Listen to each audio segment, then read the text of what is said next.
Finally, Maker himself looked in and told me that if I did not return to work within 2 days, he would hand me over to the peasants. They were about to deliver some quotas to the railroad station and would gladly hand me over to the German military police. I began to practice walking. My legs did not obey me, and I tired easily. One night, I heard some noises outside. I peered through the slot between the boards. Quail was leading the he-goat to his father's room, with an oil lamp burned dimly. The he-goat was seldom taken out. He was a large, stinking animal, fierce and afraid of no one. Even Ditko preferred not to take him on. The he-goat attacked the hens and turkeys and butted the heads against the fence and trees and trunks. Once he chased me, but I had the rabbit hunches until Quail led him away. Intrigued by the strange visit to Maker's room, I climbed onto the roof of the hutch, from where I could see into the hut. Soon Uka came into the room, huddled in a sheet. Makers approached the buck and stroked it underbelly with birch twigs until the animal became sufficiently aroused. Then, with a few light blows of the stick, he forced the beast to stand up. Resting his forelegs on a shelf, Uka tossed off the sheet, and to my horror, she was naked underneath. She slipped under the goat, clinging to it as though it were a man. Now and then, Maker pushed her aside and excited the animal still more. Then he left Uka couple passionately with the buck, gyrating, thrusting, and then embracing it. Something collapsed inside of me. My thoughts fell apart and shattered into broken fragments like a smashed jug. I felt as empty as a fish bladder, punctured again and again, and sinking into deep muddy waters. All these events became suddenly clear and obvious. They explained the expression I had often heard people use about people who were successful in life. He is in league with the devil. Peasants also accused one another, accepting help from various demons such as Lucifer, Cadaver, Mammon, Exterminator, and many others. If the powers of the evil were so readily available to peasants, they probably lured near every person, ready to pounce on any sign of encouragement and weakness. I tried to visualize the manner in which the evil spirits operated. The minds and souls of people were as open to these forces as a plowed field, and it was on this field that the evil ones incessantly scattered their malignant seed. If the seed sprouted to life, if they felt welcome, they offered all the help which might be needed, on condition that it would be used for selfish purposes and only to the detriment of others. From the moment of signing a pact with the devil, the more harm, misery, injury, and bitterness a man could inflict on those around him, the more help he could expect. If he shrank from inflicting harm on others, if he succumbed to the motions of love, friendship, and compassion, he would immediately become weaker, and his own life would have to absorb the suffering and defeats that he spared others. These creatures that inhabited the human soul observed keenly not only man's every action, but also his motives and emotions. What mattered was the man should consciously promote evil, find pleasure in harming others, nurturing and using diabolical powers granted him by the evil ones in a manner calculated to cause as much misery and suffering around him as possible.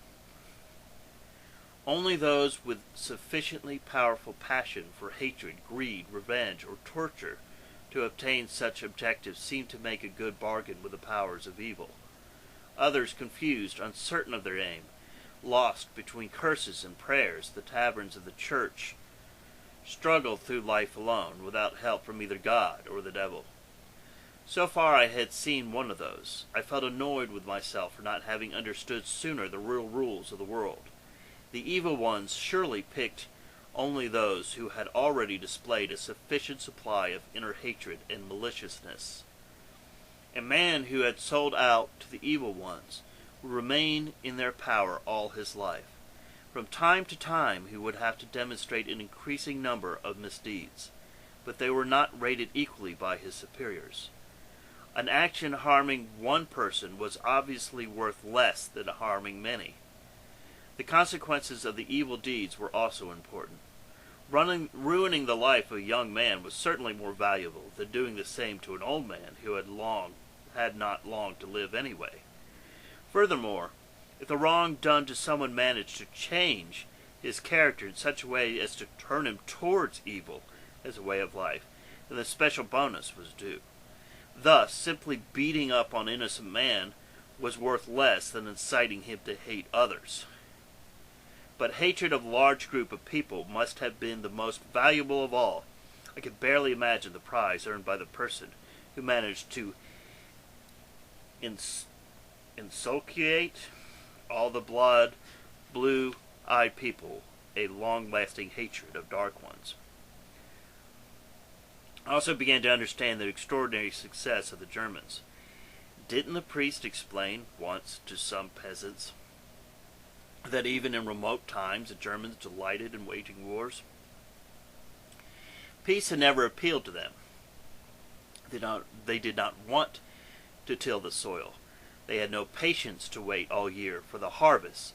They preferred attacking other tribes and taking crops from them. The Germans probably were noticed then by the evil ones, eager to do them harm.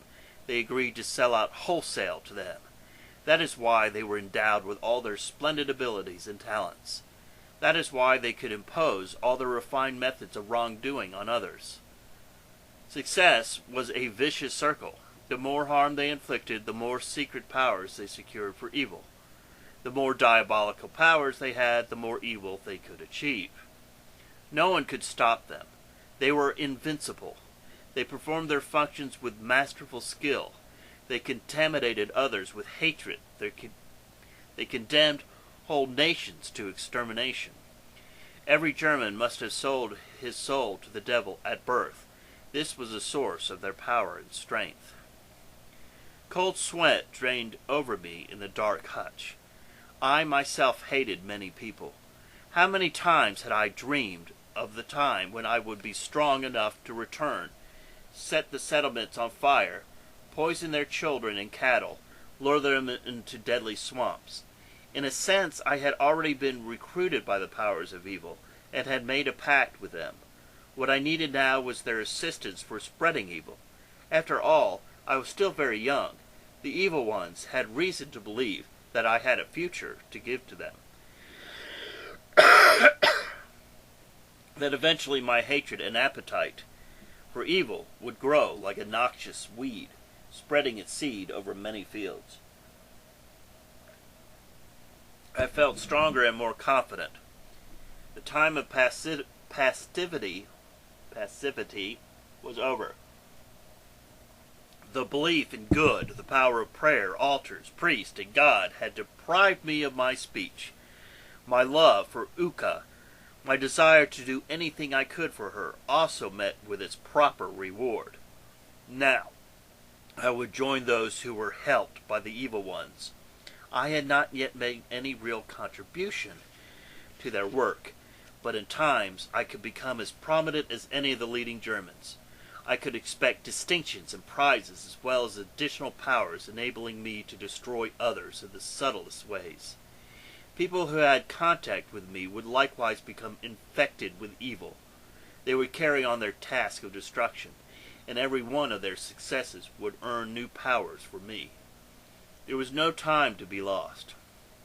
I had to build up a potential for hatred that would force me to action and attract the attention of the evil ones. If they really exist, they could hardly afford to miss an opportunity to make use of me.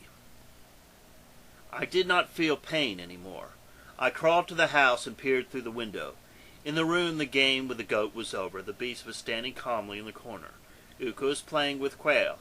They were both naked, and they took turns laying on each other, jumping like frogs, rolling on the floor, and hugging in a way Uka had taught me. Maker, also naked, stood by and watched them from above. When the girls started kicking and jerking, while Quail seemed rigid like a fence post, Maker kneeled down over them, close to his daughter's face, and his huge body shielded them from my sight.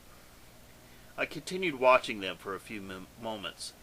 Then the sight dribbled off my numb mind like a drop of freezing water descending into an icicle. I suddenly desired to act and hobbled outside. Ditko, familiar with my movements, only growled and went to sleep. I moved towards Anuka's hut, far end of the village. I sneaked up to it, looking everywhere for the comet. The hens were startled by my presence and began to cackle. I peered into the small doorway. The old woman woke up at that moment. I crouched behind a large cask, and when Anuka stepped out, I uttered an unearthly howl and jabbed her in the ribs with a stick. The old witch ran screaming and calling for help from the Lord and all the saints, stumbling over the poles supported the tomato plants in the garden. I slipped into the stuffy room and found an old comet by the stove. I shoved some glowing cinders into the comet and sprinted for the forest. Behind me, I heard the shrill voice of Anuka and the alarmed voices of dogs and people slowly responding to her cries.